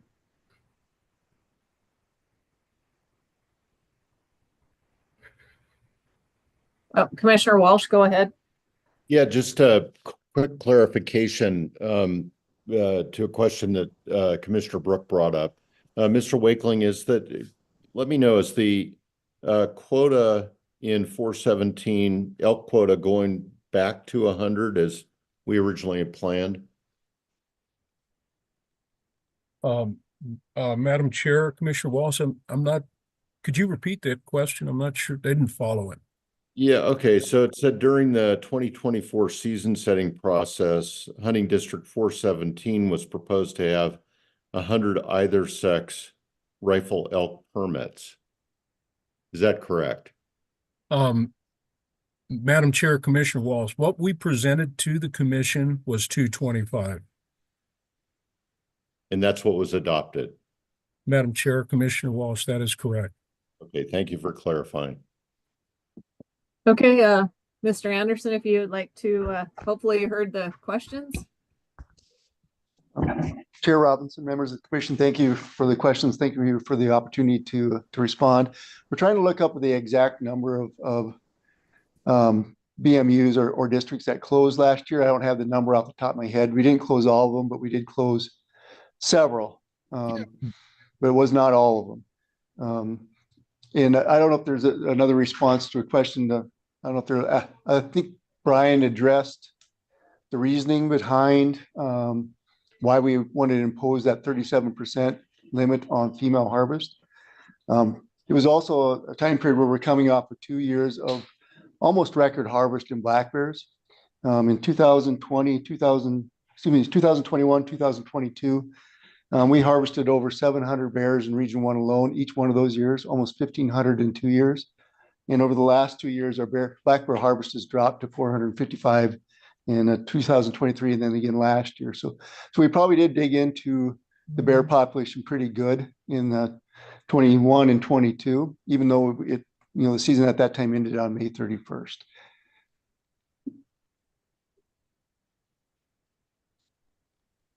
Did I miss a question? Commissioner Burrows, or Brooke, sorry. Commissioner Madam Chair, my question was like, how many black bear removals are you doing in Region 1 in some of the urban areas? You hear a lot about that. If it seems to me, if the black bear population is stable throughout the area, they wouldn't be coming into town necessarily or into all the subdivisions that are popping up in Region 1 and eating garbage and apple trees and all that. And we have areas in Region 3 where that's an issue too, but I'm just wondering how many bears are you guys removing in Region 1 in a year? Commissioner Brook, members of the commission. Yeah, thanks for that question. The answer to that isn't a simple number. It's highly variable depending on the conditions. And I think Brian Wakeling addressed some of that too. It's not necessarily related to black bear numbers as much as it is the food resources. So in years where we have berry crop failures on the upper areas, primarily public land, we have a tendency to see those bears move down into drainages. And we certainly have some black bears that live in that urban area year round. So that number is highly variable depending on the year, the conditions. But we don't remove as many black bears lethally as folks believe we do. But again, it can vary. Some years are worse than others. But the urban problem is primarily their ability to gain access to attractants. We have a lot of fruit trees in our neck of the woods up here, in addition to the other things that they can get into, like garbage and different things. So it's a little bit more complicated than just simple black bear numbers. Why would black bears be moving down here? We actually have some very good habitat in the lower valley areas with the riparian areas, the choke cherries, abundant fruit resources that draw those bears in here naturally, regardless of whether people are there or not. As a species, we have a tendency to build along those places as well. And that's where we see all the development is occurring in the valley. Those riparian areas are targeted a lot by development because people want to live there. So does that address your question? I know I didn't answer it specifically. We actually have that information on our website, and we can get that to you if you'd like to. Our conflict specialist put out a report, and we have that listed in our reports annually. And we could probably find that, look it up quick if you'd like to actually have a number of what we've done over here in the last few years in terms of bear removals and conflicts. Sure, that'd be great. Okay. Commissioner Tabor, I think, has another question. Yeah, Neil, Okay. as you look at the different BMUs across Region 1, if we were to adopt this or some version of this where we just liberate it a little bit, I just feel like the 37% is uber conservative, which I understand. But even a slight decrease in the bear population very, very much, I think, is of interest to most of the folks that live there and have this feeling about our condition of our ungulates. But as you think about the various BMUs throughout Region 1, does one or two stand out where you're like, I could probably live with it in a couple of the other BMUs, but boy, I'd be really reluctant for it to happen in, and finish the sentence kind of thing. Because again, under the spirit of trying to have a demonstrated impact on the different variables that are some contributing to the overall condition, I think there's this inclination for everybody want to see more done by us, but we want to be responsible. We obviously don't want to wipe out anything and put it in severe decline. But is there any hunting districts within Region 1 where you'd say, yeah, I guess I could live with this, but, and anything like that? Yeah, Chair Tabor, members of the commission, yeah, we definitely have some areas where we routinely see maybe a higher harvest is primarily related to where access is highly available. So a lot of it ends up happening on some of that corporate timberland where there's maybe a few more roads, a little bit better access. So those areas consequently are also those areas where we see maybe the higher elk populations. But west of town would be like our BMU 103, 122, maybe 121. Those are the areas where we routinely see a really high harvest. They're all pretty close proximity to the Kalispell, get a lot of hunting pressure, fairly good road access in those areas. And we do see a pretty high level of harvest.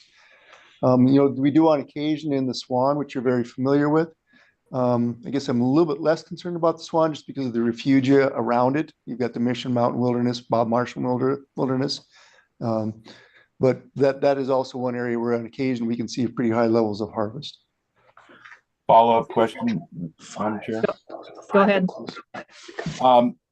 So the other question I have, so 40%, I guess, statistically are following what, you know, the department's done, is that crossover point where you start to have the potential for declination of population. If there was a cap, for instance, of something like more like 45, where it would then a full-on cascade, you know, where it would really do severe damage, but still be a little bit liberal, is that a potentially a compromise in terms of our population won't plummet for sure, but we're being a little bit more liberal relative to the restrictions that this 37%, you know, creates. You know, I would assume that, you know, if you're getting to 50 or 60%, you know, then it's like, oh, lights out. But, you know, I'm thinking along the lines of maybe something in the 42 to 45%, if that's female, that's an automatic instead of the 37, which I think is very protective. Chair Tabor, members of the commission, yeah, I think I heard almost two different things in terms of, could we come up with a number of females in a BMU that we don't want to surpass? That we could do that. It'd have to be based on some sort of average. There's a lot of variability in harvest.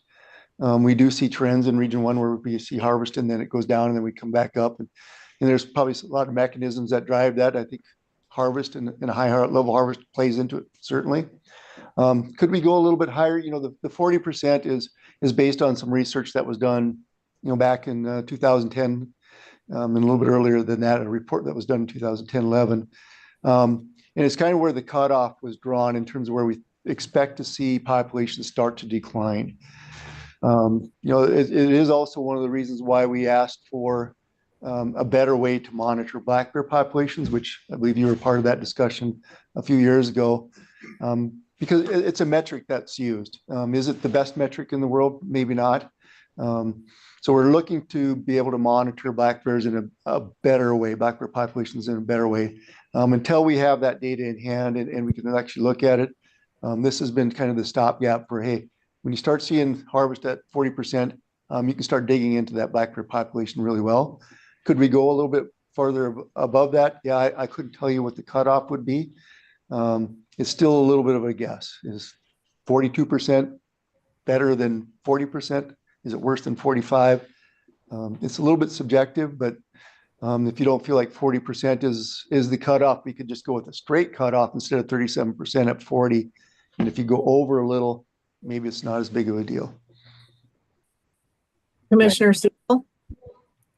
Thanks, Madam Chair. Neil, just to follow up, I wanted to dig a little more in your comment about, it sounds like 21 and 22, those 2 years, there was 1,500 bears harvested in Region 1. And then you said the last 2 years it's been down in the 450 each year range, so 900 in the last 2 years. And 2 years previous to that was 1,500. So I was just taken aback a little bit by that drop. Curious if you could give me a little more background on that and whether that was is it due to the assumption of a population decline, or is it due to hunting conditions or something that increased the harvest in 21 and 22? Can you explore that for me a little more?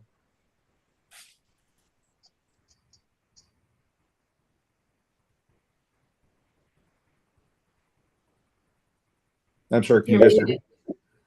Yeah, did you guys hear that question? Heard you, but not him.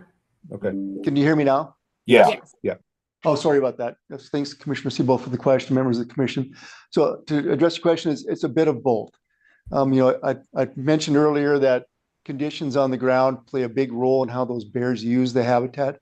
So in those years where we see lower berry production, primarily huckleberries, the bears are forced to go down into riparian areas where there's more abundant food resources. That also makes them more vulnerable to harvest because that's where roads are and more access is.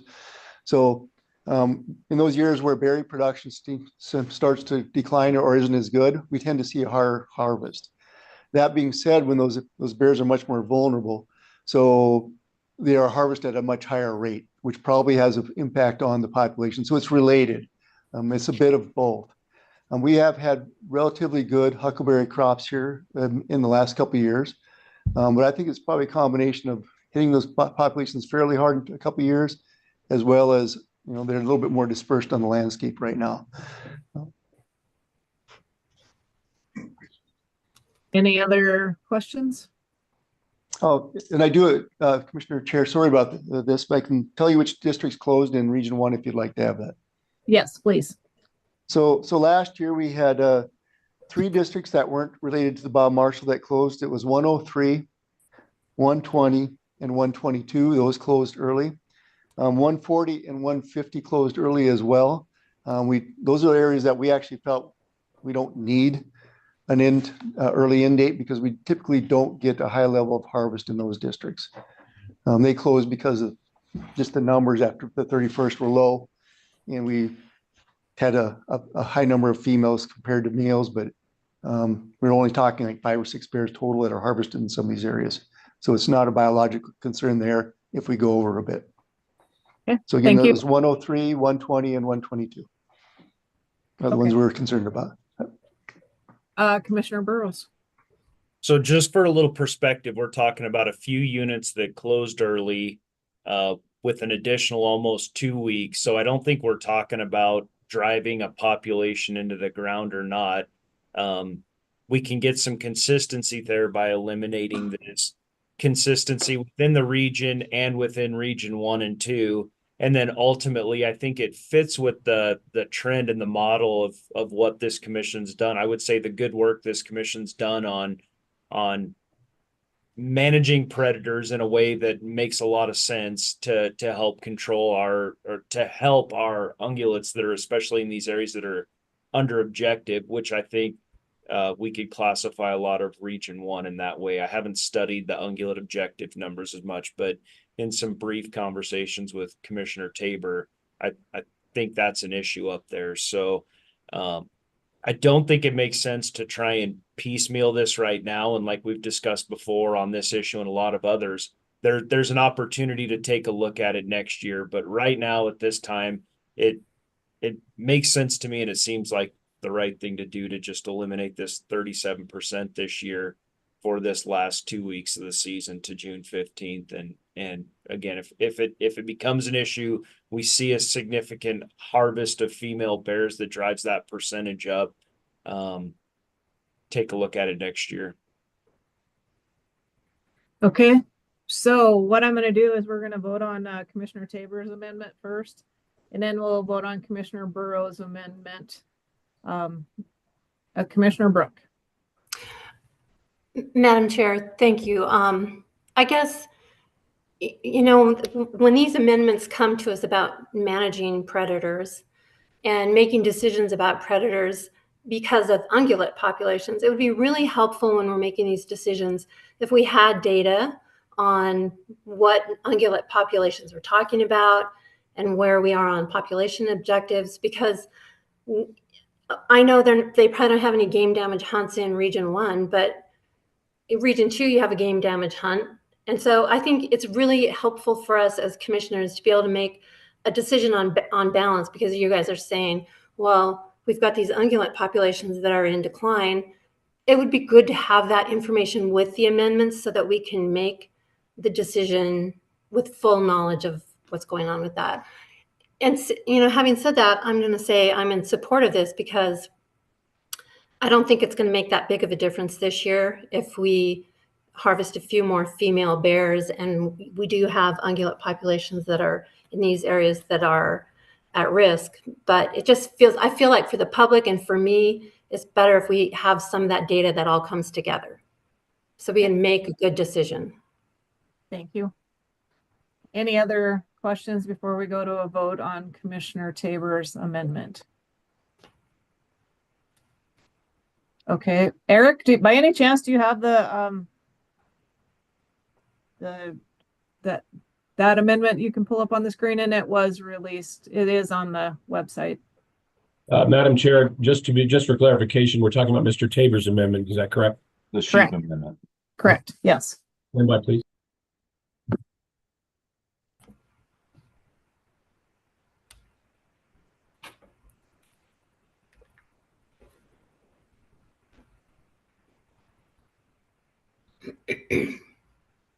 Okay, so all those in favor of the amendment proposed by Commissioner Tabor signify by saying aye. Aye. Opposed, same sign. Motion carried. Thank you. Okay, do you have the other, today's amendment from Commissioner Burrows you could pull up real quick? There, thank you. Okay, all those in favor of Commissioner Burrows' amendment signify by saying aye. Aye. All opposed, same sign. All right, motion carries. All right, so we will now go out to the public with the amended motion. Everyone online, if you would please raise your hand so I know how many people are online that who would like to comment on this motion. And then regional offices. Is there anyone present at any of the regional offices who would like to comment on this amendment? And just a reminder, it's a 2-minute time limit.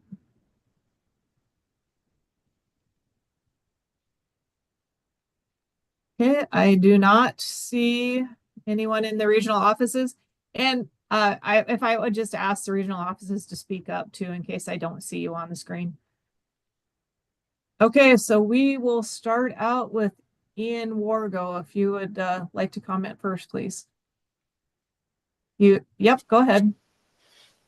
Yeah, members of the commission, my name is Ian Wargo. I appreciate the opportunity to comment here. I would just like to comment in support of Commissioner Burrows' amendment to just standardize the regulations this year for the spring black bear hunting season. The 37% female harvest quota, it was an arbitrary floating end date that caused a lot of confusion amongst people. They saw June 15th, they planned on it, and so one, it's a thing that caused a lot of confusion, but two, as has been stated, it has been really frustrating that the commission's done a great job of stepping up pressure on mountain lions, stepping up pressure on wolves, but it seems like we're giving bears a free pass. And you know, the studies that have been done specifically in North Idaho looking at black bear predation, I mean, we see really heavy levels of fawn and calf predation. So I think it's just about every district that we're looking at that, you know, potentially, you know, maybe we should shut down because we're impacting bear populations or whatnot. Just about every one of those districts is also not meeting their deer and elk objectives. If you look at the regional reports for region 1 for elk, for deer, I mean, we're really struggling in well over half of our districts where we're not meeting population objectives for deer and elk. So I really appreciate the effort to try to clean this up.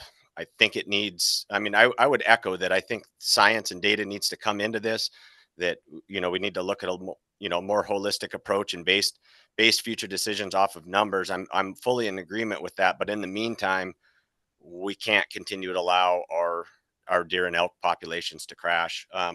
Also, real quick, I'd just like to support Commissioner Tabor's amendment for the bighorn sheep. It's concerning that. Thank you. Your time. Yep. Thank you. Okay, next we'll go to Bobby Joe White, please. Can you hear me now? You can. Okay. Thank you for allowing us to comment on this, and we're very appreciative that this is going to pass. We are outfitters up the South Fork, and we guide hunters as well as hunt ourselves up there. And first, we ran into some people after that 37% was met, and they were going out hunting that night, and we shut them down and said, no, you can't. They were completely blindsided, had no idea that it was closed because everyone was preparing for that June 15th. So there was a lot of confusion. Second, as we guide hunters, it made it really hard for us to try to book hunts because you just can't do that. You can't book a hunt to June 15th and with the risk of it being shut down on us. We do not see a decline in bear populations. There was actually a problem bear that attacked the lookout tower drill this year up the South Fork. So we see bears every week, all the time. They were getting into dumpsters this fall. So there's definitely not a decline in black bear population where we are at. So we just want to second it. Thank you. And we support this 100%. All right. Thank you. Jeff Dara, if you would go next, please. Yes, thank you. Chair and fellow commissioners. I represent Montana Sportsmen for Fish and Wildlife this morning, and I too support Commissioner Burrow's amendment on getting rid of the 37% quota on sow black bears in Region 1. Thank you. All right, thank you. Ty Stubblefield, please.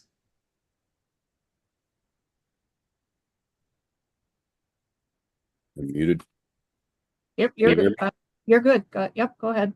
Madam Chair, members of the commission, Ty Stubblefield, Executive Director from Montana Wild Sheep Foundation from Bridger, Montana. The unlimited bighorn proposal in front of you is aimed to preserve this amazing opportunity to hunt bighorn sheep here in Montana. The proposal will help shorten the reporting and season closure timeline, which is aimed at reducing the chance of going over the 2 ram quota. Tag sales have been on the increase since 2020 and continue to rise in popularity. We will work diligently to preserve this opportunity for future generations of bighorn sheep hunters in Montana. Thank you. Thank you. Josh Shavley, please.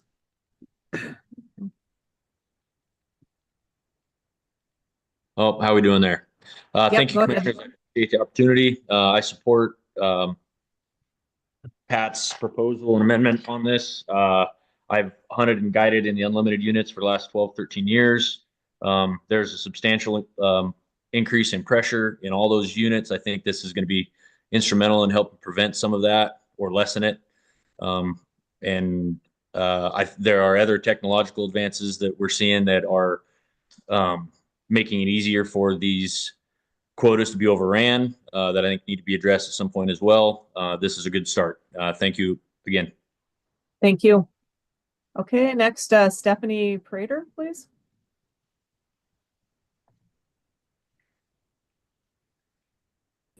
Hi there, Madam Chair and Commission. My name is Stephanie Prater, and I'm just commenting to support the removal of the 37% for black bears sow take in Region 1. And I also would like to comment that I am for Pat Tabor's sheep amendment to make the reporting quicker. Thank you. All right, thank you. Okay, next is Mike Mershon. Madam Chair, Commission, Mike Mershon with Montana Wildlife Federation here. Vice Chair Tabor, thank you for recognizing the unique opportunity that is our unlimited sheep units. Considering the roadmap, which you explained how we got here, I have to express a little bit of concern over how this proposal is being brought forward. With all due respect, I know you guys have heard this before, but these agenda amendments make it difficult to get the word out to the public, shortens the window to respond, research, and develop comments. Nevertheless, I come to support Commissioner Tabor's unlimited sheep proposal. In the last 10 years, in just the Region 5 unlimited units of 500, 501, 502, we've gone over quota 10 different times. So often we're talking about the negative impacts of advancing technology on hunting, but here's a chance to utilize these advancements for the betterment of our hunting experiences. I ask that you support this unlimited sheep proposal. Thank you. Thank you. Okay, whoever is at the MOGA office, please, next. Madam Chair, Commissioners, appreciate the opportunity to make a comment and the hard work of the Commission. My name is Will Israel, ISRAEL. I'm the Executive Director of Montana Outfitters and Guides Association. On behalf of the members, the 500 members of the association, we full-heartedly support both of these amendments. And we think this is a great effort on behalf of the Commission to effectively manage wildlife populations in Montana, specifically with the unlimited bighorn sheep and with the elimination of the 30% restrictions for sow. So we thank you for your work and we fully support. All right, thank you. Keith Kubista, please. Thank you, Madam Chair. I'd like to say that I support both the amendments and particularly would like to speak on Commissioner Burrow's amendment. I'm down here in Region 2 and he described some of the similar situations here as they're existing in Region 1 in those districts. And a lot has been said. I won't repeat it, but I do believe in any district where ungulate populations are depressed and not meeting objectives, it sure makes sense to put more pressure on those predators. So Merry Christmas. Thank you, Madam Chair. Thank you. Okay, Straight Daniels, please. Hello, my name is Strite Daniels. I'm a new outfitter up the South Fork. My family purchased Montana Wilderness Lodge recently, and I would like to support Commissioner Burrow's amendment to eliminate the 37% restriction on sow bears. You know, Region 1 has some big units, particularly Area 140 and 150. While 140 has a lot of public roads on it, and that does see some activity from hunters, it's hard to see where we can justify in Region 150, particularly the unit in the Bob Marshall, how we can, with limited bear numbers being killed there, it's hard to see where we can justify if you know 4 of them are sows, we can shut down for the whole unit. So thank you guys for the opportunity to speak, and Merry Christmas. Great, thank you. Okay, I do not see any other hands raised. I'll give one more chance to okay, Region 6 looks like. Oh, nope, that was below Region 6. Okay, no. I don't see any other commenters. Madam Chair, Region 5 does. He just stepped out here for a second, so let me go grab him. Made sense? Yeah. Was it Burrows or Pat Tabor? Burrows. Pat Tabor had the sheep amendment.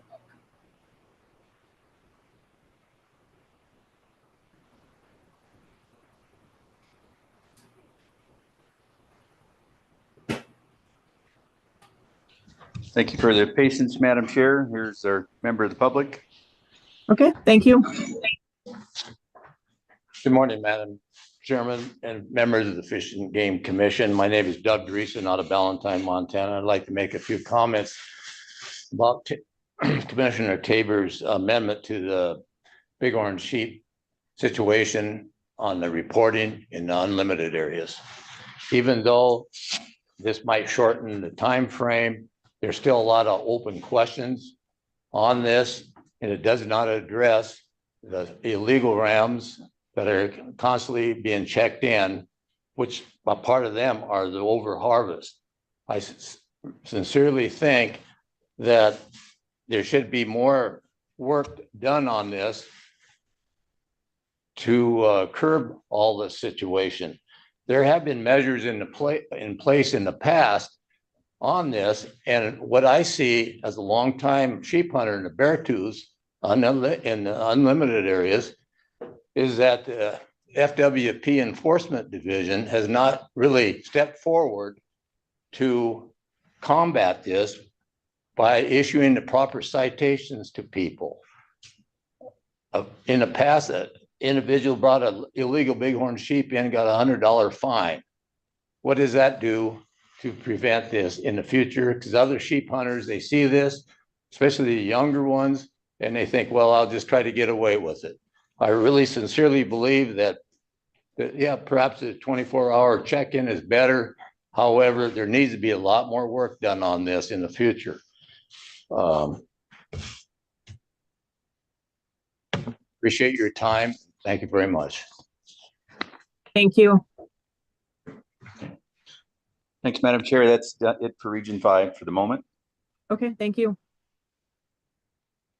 Does not look like there are any other regions. I do have one other person online that has their hand raised. So Craig Neal, if you'd like to go, please. Hello, can you hear me? Yes, we can. All right.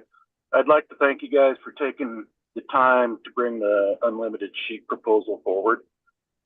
The problem in the unlimiteds is technology is advancing faster than the sheep are. And we need this and other actions. As an outfitter, we are experiencing people using drones.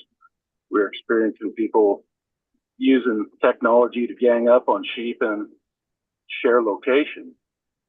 By inputting Mr. Tabor's proposal, it will make it more difficult for those people to game the system. This is a good start, and I want to thank you for your time. Thank you. All right, thank you. I think that wraps up our public comment. So, any questions or comments before we go to a vote on the amended motion? Okay, all those in favor of the motion signify by saying aye. Aye. Aye. All opposed, same sign. Motion carried. Madam Okay. Chair, Oh, yes. Brian or whoever, what is our process for educating sheep hunters? I know, like, we have the bear identification test, which is very critical, obviously, between, and I do recall, I think in the manual itself, in the sheep and goat regs, you know, you've got the identification information, but do we have any requirement where they have to watch a video or anything like they do on the bears relative to being very clear on what is a legal ram? Because I've heard this a couple of times that there's been this somewhat uptick in these illegal ram takes, and I just wonder if there's something both from an educational and perhaps a requirement scenario that if you have the privilege of drawing a tag, that you have to mandatorily complete, you know, an online either test or course or watch a video. Do we have anything of that nature on sheep? I just don't know. Madam Chair, Vice Chair Tabor, currently we do not have a mandatory requirement for watching any of those videos. Could we explore that? Could I ask the department to look into what would be involved in that, and if it does require action by the commission to make that a requirement officially, or whether it's just something the department can do? I just feel that that would go a long way in the protection of the species and making sure, you know, hunters are set up for success. I do know it's a mandatory requirement in other states, and it seems prudent that we maybe embrace that. Madam Chair, Vice Chair Tabor, yeah, that is certainly something we can explore as we go through our biennial season setting process, and something that, if it requires commission action, it's something that we can certainly bring back in December of next year for future seasons. Thank you. Thank you. Okay. All right, Brian, if you would want to go to your second. You bet. Thank you, Madam Chair, members of the commission. The next topic that we have, it's an annual authorization that we ask from the commission. Essentially what we do, that with the Confederated Salish and Kootenai tribes through the Flathead Indian Reservation provide their updated set of regulations, where they stand, and these are regulations as it pertains to non-members. So in other words, there are any number of residents of Montana, non-residents of Montana, that may participate on these hunts or fishing opportunities on the reservation, the Flathead Reservation. And the regulations are the authority of the tribal council, but we have a cooperative agreement with them whereby they present those to us on an annual basis, and we ask for the commission to approve those. What that approval does is basically authorizes our wardens to enforce those regulations on those non-members as part of that cooperative agreement. And so what you have before you today is that the outline with the changes that are being incorporated for this current year, and asking the commission to approve that. Any questions? Would someone like to make a motion? Madam Chair, I move the Fish Wildlife Commission approve the 2025-26 Flathead Indian Reservation non-member fishing and bird hunting regulations as presented. A second. Okay, Commissioner Siebel, I have you as second. Okay. Are there any other questions before I go out to the public? Is there anyone in any of the regional offices who would like to comment?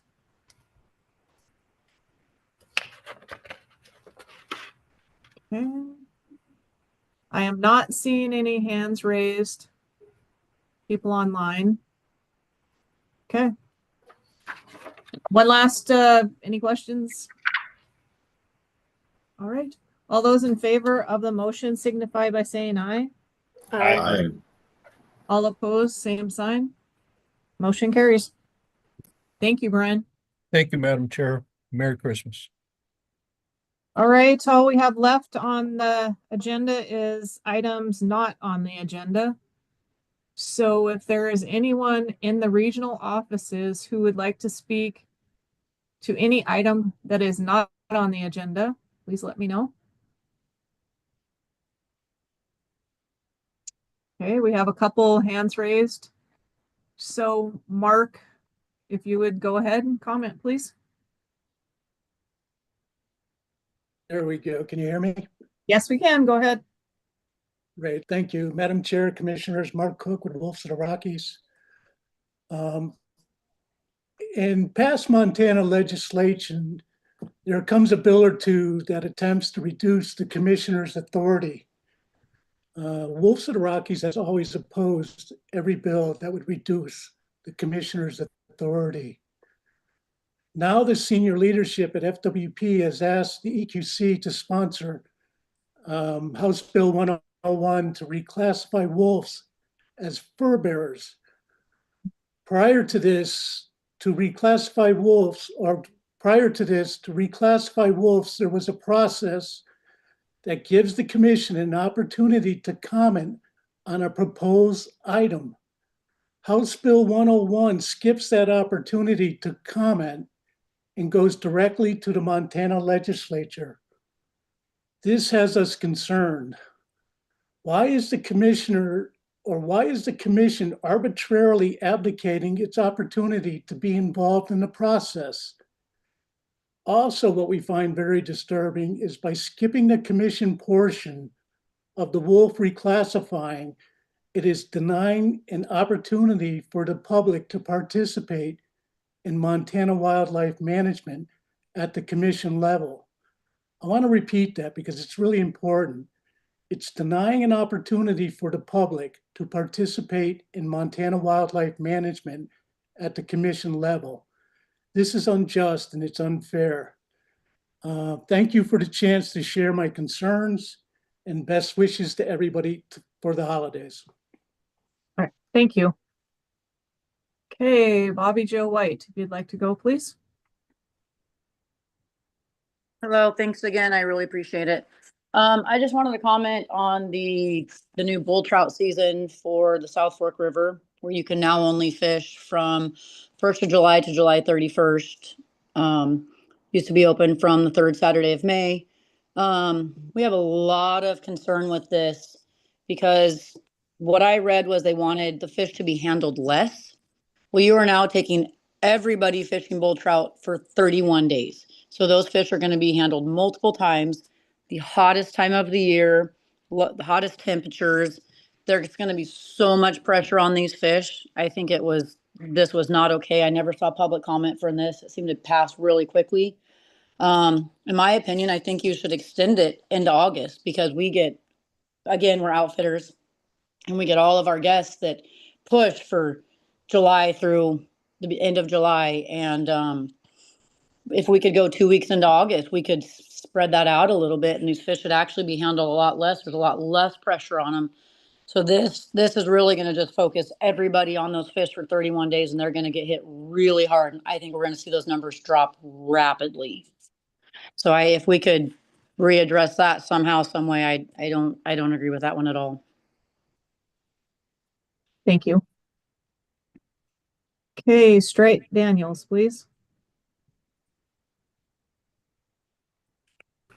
Thanks again for the opportunity to speak. I'm going to jump right on with what Bobby Joe was just talking about. Again, I'm an outfitter up the South Fork, and what my opinion is there was good regulations already in place to help protect the bull trout, and my understanding, what we're trying to protect them from is the spring targeting when those fish are coming out of Hungry Horse Reservoir to travel up to the South Fork of the Flathead River, and what I've personally seen with the public is that there are people targeting fish illegally, using treble hooks or non-legal fishing practices that should just be regulated. I think that there's been a lack of effort put in to protect those fish for the regs that we had in place. I would assume that the public is probably going to continue to keep targeting bull trout in those areas. And I think that if we really want to see these fish numbers come back, I agree, fish numbers are down. I've personally seen that in guiding in the wilderness for bull trout. For 6 years, I've seen numbers decline, but I think there's got to be a better way. Thank you. Thank you. All right. I don't see any other. I'll give you just one more couple seconds to raise your hand if you have any other comments. All right, everyone. Madam Chair. Yes.